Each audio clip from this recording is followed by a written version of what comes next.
श्रावण का दूसरा सोमवार होता है देवी तत्व का, माँ दुर्गा, माँ भवानी।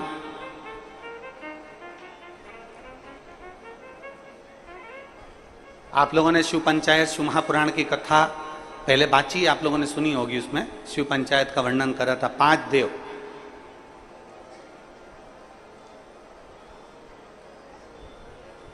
शंकर भगवान, स्वयं पंचदेवों में प्रथमता प्राप्त कर कर बैठते, माँ दुर्गा, भगवान नारायण शिव पंचायत में, भगवान भास्कर देव और स्वयं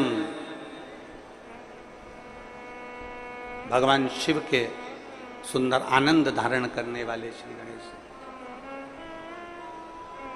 पंच।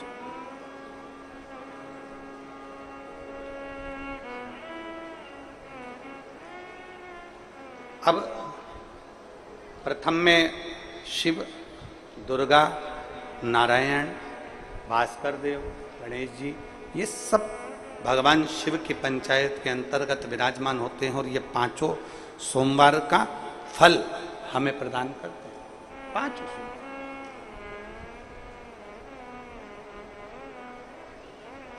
एक एक सोमवार की महत्वता है, एक एक सोमवार का क्रम है।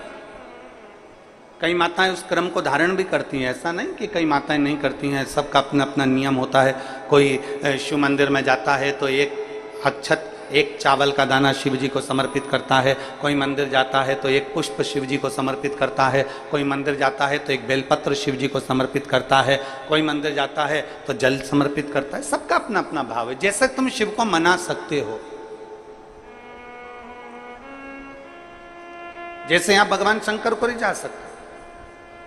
हर्षवर्धन भगवान शिव की भक्ति में रमा रहता था, शंकर के सिवा कोई भाता ही नहीं था उसको। शिव शिव है।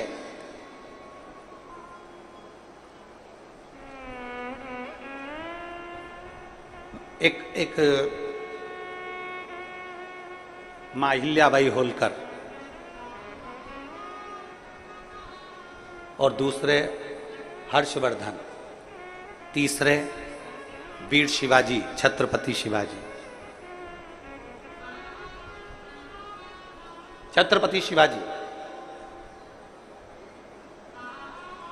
ऐसे भारत के कई राजा,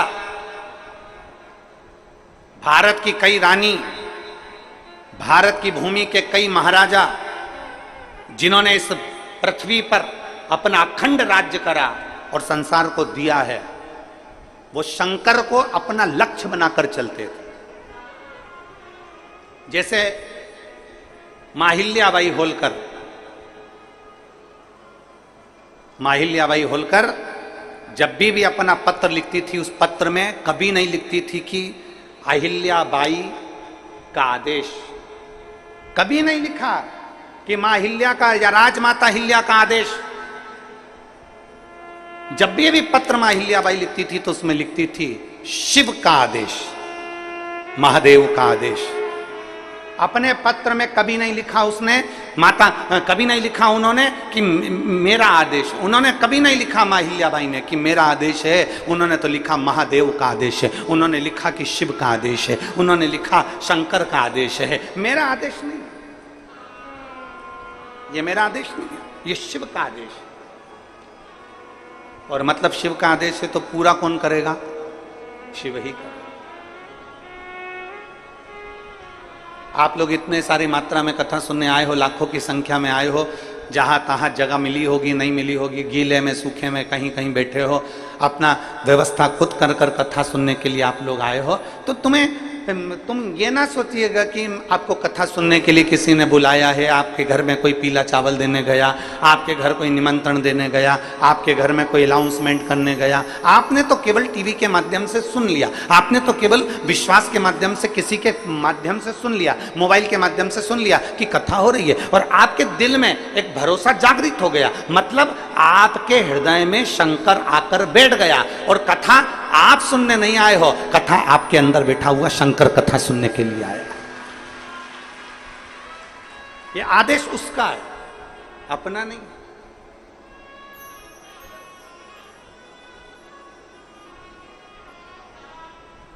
और शंभु शरणे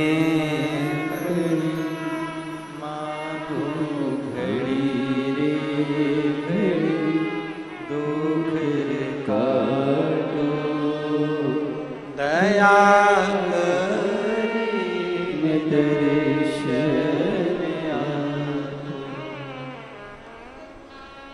भोले नाथ सुनो मेरी अर्जी सुनो त्रिपुरारी। आया आया मैं शरण तिहारी।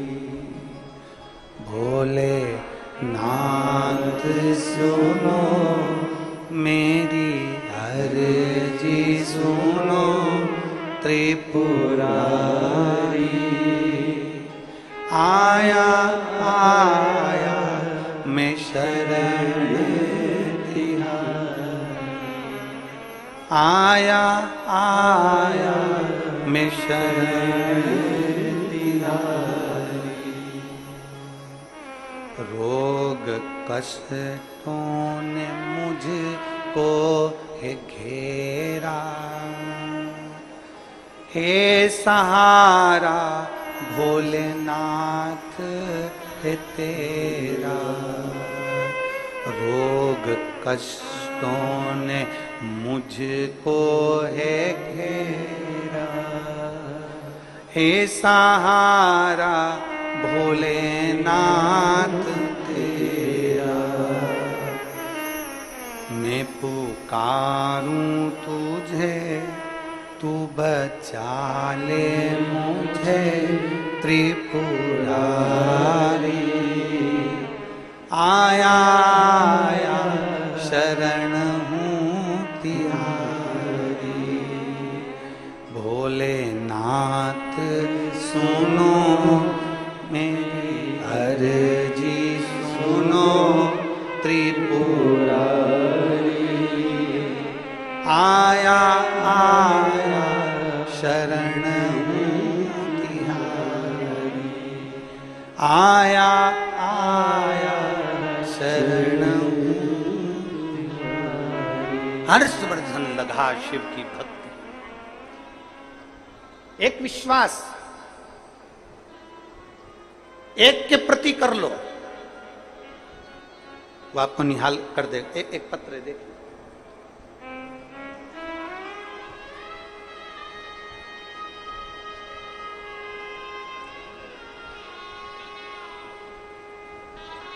मैं नीलम सिंह पति पुष्पराज सिंह जाम्बुल जाबुल, पता रीवा पपरा से हूं।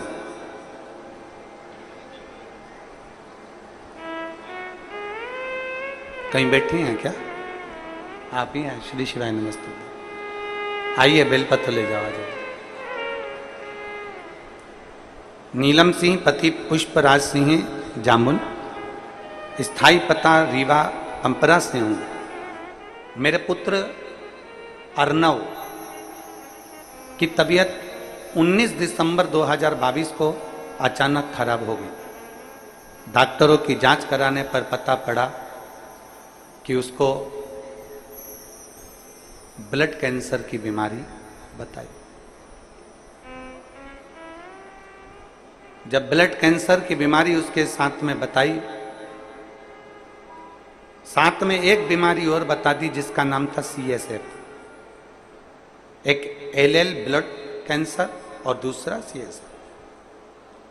दूसरी बीमारी भी बता दी। एक तो बेटा 8 साल के बाद हुआ था गुरुजी,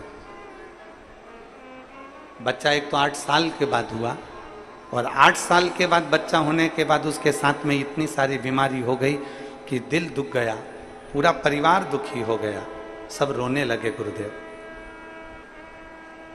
तब मेरी दीदी कथा सुनती हैं और उन्होंने कथा सुनते सुनते हमको कहा कि कोई टेंशन मत ले, बता दी बीमारी, कोई बात नहीं, प्रदोष का व्रत कर, सियोर वाला महाराज कथा कहता है उसको सुनना प्रारंभ कर, और शिव जी के मंदिर में 1 लोटा जल चढ़ा और उस जल को लाकर तेरे बेटे को पिलाना प्रारंभ कर। कहा डॉक्टर के हिसाब से तो मेरा बेटा बचने का नहीं है, डॉक्टर ने कह दिया कि मुश्किल है, और तू कह रही है कि अब कथा में मन लगाऊं, तो ऐसी बीमारी होने के बाद कौन मां का दिल कथा में लगता है, तू तो लग। गुरुदेव पिताजी को सीहोर भेजा रुद्राक्ष लेकर आने के लिए, और पिताजी सीहोर गए। पिताजी सीहोर जाकर रुद्राक्ष लेने भेजा, और रोज कलश में रुद्राक्ष डालकर वो जल शिवजी को चढ़ाते। और फिर मेरी जीजी ने कहा कि अप्रैल के महीने में 2023 में भिलाई में कथा हो रही है, तू वहीं पर है, अपने बेटे को लेकर पंडाल में बैठकर कथा सुन। बीमारी हुई थी 2022 में 19 दिसंबर को, अप्रैल के महीने तक भी मेरा बेटा ठीक नहीं हुआ था। 2023 की मैंने कथा सुनी इसी जगह पर जहां आप कथा बाच रहा, और 2023 की जब कथा सुनी पंडाल में बैठकर, पंडाल में जैसे आज बैठी हूं वैसे अपने बच्चे को लेकर बैठी, और रोज बाबा को प्रणाम करती, वहां की मिट्टी उसके शरीर पर लगाकर बाबा से कहती, बाबा आपकी कथा सुनी है, मेरे बेटे को ठीक कर देना। मेरे घर से पैदल चलकर कथा के पंडाल में पहुंचूंगी अगर मेरा बेटा ठीक हो जाएगा। बाबा ने ऐसी कृपा करी। आज 2024 चल रहा है, डॉक्टर ने तो थोड़ा सा समय दिया था, पर मेरा बेटा एकदम स्वस्थ हो गया, इसलिए मैं पैदल चलकर यहां कथा के पंडाल में आया। यहां पैदल चलकर कथा के पंडाल में पहुंची हूं। अब मेरा बेटा पूर्ण तरह से स्वस्थ है, डॉक्टर ने कह दिया अब तुम्हारे बेटे को कोई खतरा नहीं, और इसका कैंसर का रोग भी समाप्ति पर है। यह शिव तत्व है, ये ओघड़ी। आप किसका भरोसा कर रहे हैं? आप किस विश्वास की ओर जा रहे हैं? पहले तो आप ये पक्का कर लो कि आप संसार वालों पर भरोसा नहीं कर रहे हो, आप शिव पर भरोसा कर रहे हो। आप सियोर वाले महाराज पर भरोसा नहीं कर रहे हो, आप शंकर पर भरोसा कर रहे हो। सियोर वाले महाराज का तो क्या है, मनुष्य देह है, मानव का शरीर है, मानव के शरीर पर कोई भरोसा नहीं किया जा सकता।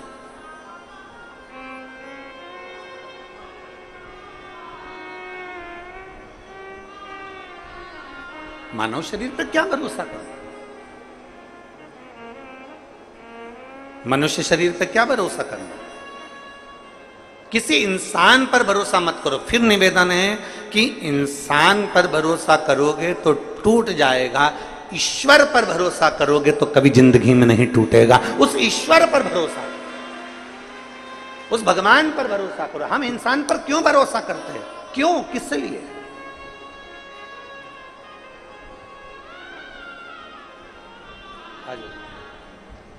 आ जाओ,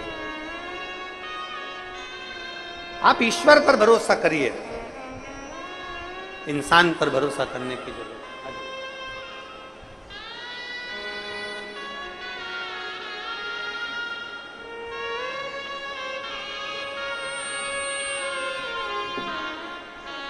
ठीक है बेटा,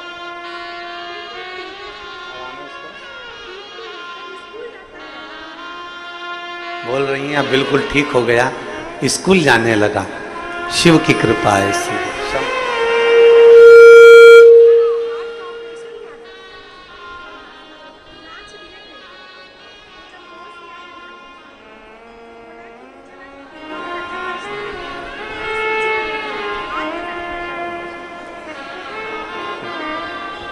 एक बेटे को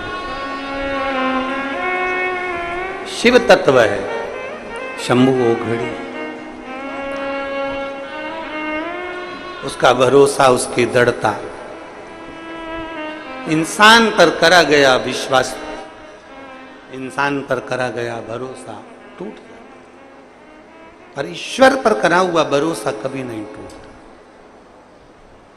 कभी।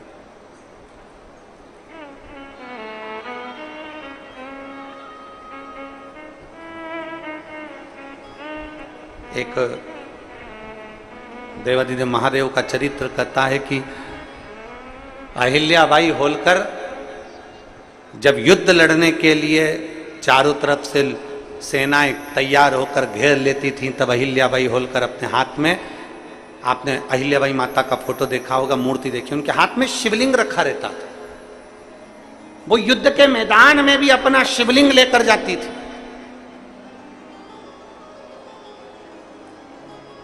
वो घर से निकलती तो अपने शंकर के शिवलिंग को साथ लेकर जाती थी। हम आपसे नहीं कहेंगे कि आप अपना शिवलिंग साथ लेकर जाओ, हम इतना जरूर कहेंगे कि आप शिवलिंग साथ लेकर मत जाओ, पर शंकर को जल चढ़ाकर वो जल जब पियोगे वो तुम्हारे पेट में 24 घंटा रहता है, वो तुम्हारे साथ शिव के रूप में जाए। हम आपसे ये नहीं कहेंगे कि आप शिवलिंग लेकर साथ चलो। आपके गले में जो रुद्राक्ष की माला पड़ी है, आपके गले में जो रुद्राक्ष पड़ा हुआ है, वो रुद्राक्ष आपके गले में शंकर का एक तत्व है, शिव तत्व है।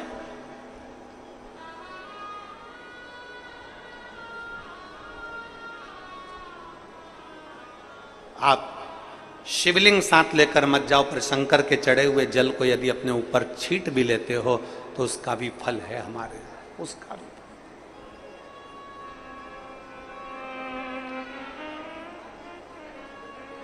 एक महाराष्ट्र की एक माता जी ने प्रश्न किया सीहोर ऑफिस में व्हाट्सएप पे कि गुरुजी से एक बात पूछना कि हमारे महाराष्ट्र में तो सावन अभी चालू होगा, अभी हमारे महाराष्ट्र में सावन चालू नहीं हुआ, क्योंकि वो 15 दिन बाद चालू होता है महाराष्ट्र में सावन। अब हमारे महाराष्ट्र में सावन जब 15 दिन बाद चालू होगा तो हम शिवरात्रि की पूजन कैसे करेंगे, फिर हम शिवरात्रि कैसे करेंगे?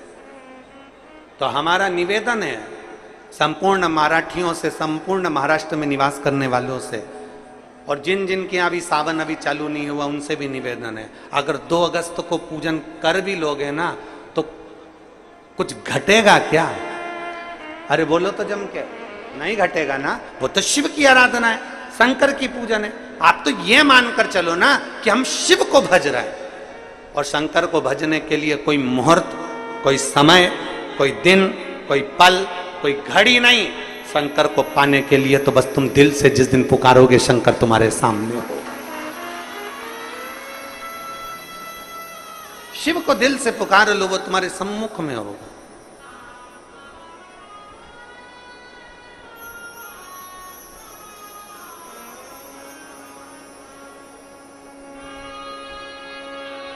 कई लोग कहते हैं गुरुजी सावन के महीने में हमारे वो परदादाजी चले गए तो सावन तो हमारे यहाँ खोट हो गई, तो हम भगवान का भजन करेंगे कि नहीं करेंगे, पूजन करेंगे कि नहीं करेंगे, शिव स्तुति करेंगे कि नहीं करेंगे, शंकर का नाम लेंगे कि नहीं लेंगे। हमारा निवेदन है, सावन में गए तो सावन में तुम खाते हो कि नहीं खाते हो? सावन में गए तो तुम कपड़े पहनते हो कि नहीं पहनते हो? सावन में गए तो तुम सावन के महीने में कहीं होटल में या कहीं कहीं जाते हो कि नहीं जाते हो? सावन के महीने में तुम घूमने जाते हो कि नहीं जाते? सावन के महीने में तुम मेहमानों के यहाँ घर पर जाते हो कि नहीं जाते हो? सावन के महीने में तुम सारी दुनिया का काम करते हो, बस केवल भगवान से तुम्हारा बेर हो जाता कि वो चले गए तो हमें भगवान शंकर के पूजन करूं कि नहीं करूं, मंदिर जाऊं कि नहीं, भगवान भजन करूं। और कितने साल हो गए कि हमारे दादाजी को गए हुए 12 साल हो गए, 15 साल हो गए, 20 साल हो गए, पर हमने भगवान का मंदिर छोड़ दिया। हमने खाना नहीं छोड़ा, हमने पीना नहीं छोड़ा, हमने घूमना नहीं छोड़ा, हमने कपड़े पहनना नहीं छोड़ा, बस मंदिर छोड़ा। ए भाई, दुनिया के कई लोग कहते हैं धर्म करते कर्म फूटे। कई लोग कहते हैं, हंसी मजाक में कह देते हैं, यज्ञ कर रहे थे हाथ जल गया, मंदिर गए थे ठोकर खा के नीचे गिर गए, मंदिर की सीढ़ी पे पांव फिसल गया नीचे गिर गए। तो दुनिया के लोग क्या कहते थे? धर्म करते कर्म फूटे।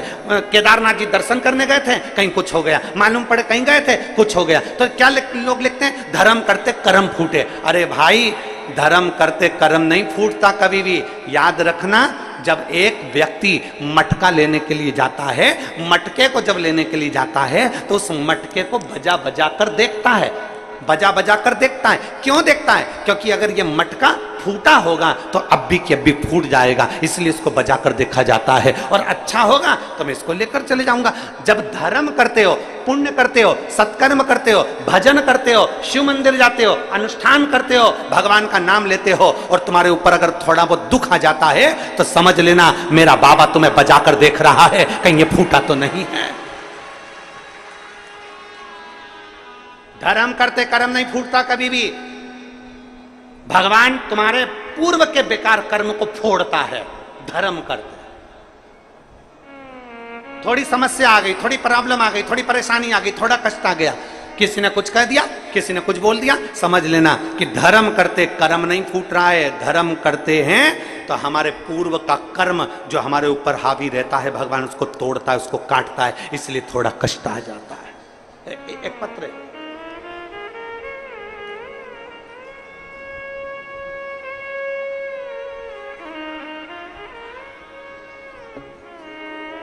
मैं पूनम मौर्य, पति जितेंद्र मौर्य, ग्राम पाटन भिलाई की रहने वाली हूं। कहीं बैठी हूं तो हाथ हिला सकते हैं। मैं पूनम मौर्य, पति जितेंद्र मौर्य, ग्राम पाटन भिलाई की रहने वाली हूं। हाथ हिलाओ एक बार।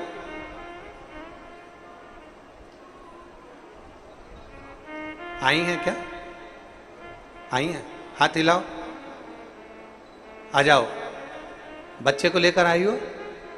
आ जाओ, बेलपत्र ले जाओ। मैं पूनम मौर्य, पति राजेंद्र मौर्य, पाटन भिलाई की रहने वाली हूं। गुरुजी, मेरी शादी को 10 वर्ष बीत चुके थे, कोई संतान नहीं थी। तब मेरी मां ने आपके बारे में बताया और बताए हुए उपाय को बताया। बेटी, पशुपतिनाथ का व्रत कर। सीहोर वाले गुरुजी कहते हैं कि पशुपतिनाथ का व्रत करने से सभी मनोकामना पूर्ण होती है। तब मैंने पशुपति व्रत किया 2 बार, लेकिन फल नहीं मिला। मैंने 2 बार पशुपति व्रत करा पर मेरे को फल नहीं मिला। फिर तीज का व्रत आया। तब मेरी मां ने टीवी में आपके द्वारा फुलहरे का वर्णन सुना। आप कहते हो कि हरतालिका तीज के दिन जिस मंदिर में फुलेरा नहीं बंधा हो उस मंदिर में जरूर फुलेरा बांधो, मन की कामना पूरी होती है। 5 फुलेरे का दर्शन अवश्य करो, मन की कामना पूरी होती है। मैंने 5 फुलेरे का भी दर्शन करा, एक मंदिर में फुलेरा भी बांधा। तब मेरे बाबा ने मेरी विनती स्वीकार कर ली। तब मेरा 10 साल के बाद 9 मार्च 2023 को मेरा गर्भ ठहर गया। 9 मार्च 2023 को मेरा गर्भ ठहरा, लेकिन 3 महीने पर मुझे ब्लीडिंग होना प्रारंभ हो गया।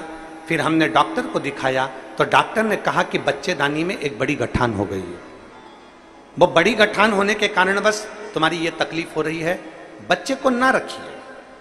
तब मेरी मां सीहोर गई, वहां से रुद्राक्ष लाई और मुझे दिया, जिसे रोज तांबे के लोटे में रुद्राक्ष को गलाती, बाबा को चढ़ाती और उसी जल को पी लेती। फिर गुरुजी, हमारे घर 17 नवंबर 2023 को भोलेनाथ की कृपा से बेटे ने जन्म ले लिया, पुत्र रत्न की प्राप्ति हुई। पर 17 नवंबर 2023 को बेटा तो हो गया गुरुदेव, 10 साल के बाद मुझे औलाद तो बाबा ने दे दी गुरुदेव, पर वो बच्चा ना तो देखता था ना सुनता था, आंखों से भी अंधा था और कान से भी बहरा था। ताली बजाते बच्चा नहीं देखता, आंखों से उसे दिखाई नहीं देता। डॉक्टर को फिर दिखाने के लिए हम उस बच्चे को हॉस्पिटल लेकर गए तो डॉक्टर ने कह दिया ये बच्चा जिंदगी भर ना सुन सकता है ना देख सकता है। इतना दिल दुखा कि मेरे महादेव ने तो 10 साल बाद मुझे औलाद दी और वो भी अंधी और बहरी दी। तब आपने अपनी कथा में एक दिन कहा, एकांतेश्वर महादेव के मंदिर जाओ, जो एकांत में शिवलिंग है उस पे जल चढ़ाओ, एक दुर्वा चढ़ाओ, एक बेलपत्र चढ़ाओ, वहां की भूमि की रच को साफ कर आओ। हम अपने बच्चे को लेकर एकांतेश्वर मंदिर जाने लगे। डॉक्टर ने तो सर्टिफिकेट दे दिया कि ये बच्चा अंधा रहेगा और बहरा रहेगा जिंदगी भर। हमने शंकर का पीछा नहीं छोड़ा गुरुजी, और बच्चे को लेकर एकांतेश्वर महादेव के मंदिर जाना चालू कर दिया। जो मंदिर एकांत में मिलता था वहीं बैठ जाते, शंकर का चढ़ा हुआ जल बेटे की आंखों पर और कानों पर लगा देते, बच्चे के कान में श्री शिवाय नमस्तुभ्यम बोलते, बच्चे की आंख पर हाथ फेरते, श्री शिवाय नमस्तुभ्यम बोलते। और बाबा की ऐसी कृपा हुई कि डॉक्टरों की रिपोर्ट भी पूरी नेगेटिव हो गई और मेरा बच्चा देखना भी चालू हो गया और सुनना भी चालू हो गया।